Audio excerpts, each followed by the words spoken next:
उठिया में लहरिया पहुँचने बिना, उठिया में लहरिया पहुँचने बिना।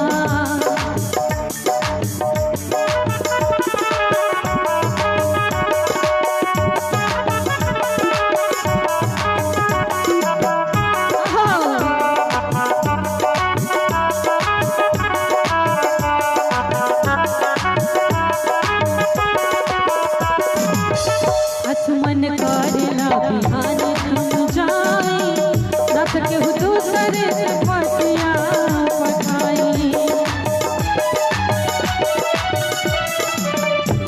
मन करेला बिहान हम जाई, रथ के दूसरा से पटिया पठाई।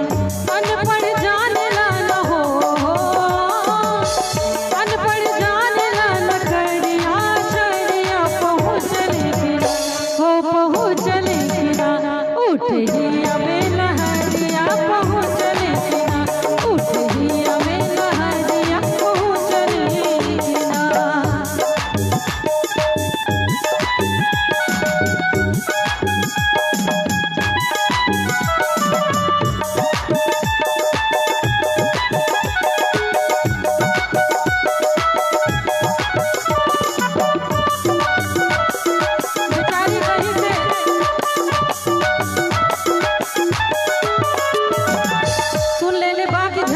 कोयला भी खाला और के लागत बा सैया जी, एक तो सावन बाड़े और झरिया चल गई बाड़े और करिया हो गई है तो का होए कैसे कहा था।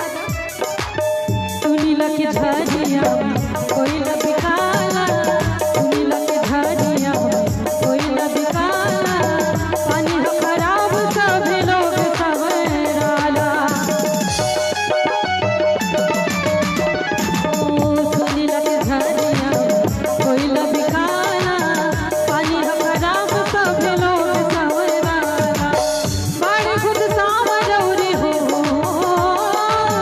बड़ी खुद सावरौरी हो के करिया पहुँचने बिना, हो पहुँचने बिना, उठिया में लहरिया पहुँचने बिना, उठिया में लहरिया पहुँचने बिना। और इस गीत पे अशोक साहनी जी की तरफ से 101 रुपए का प्यारा आशीर्वाद है। धन्यवाद आपका।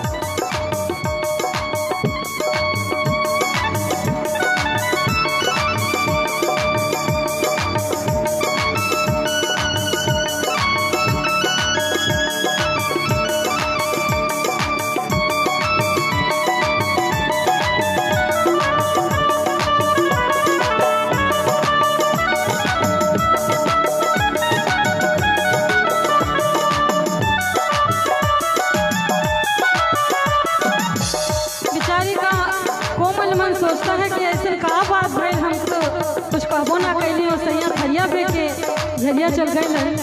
कैसे कहती है, इतने हम पूछला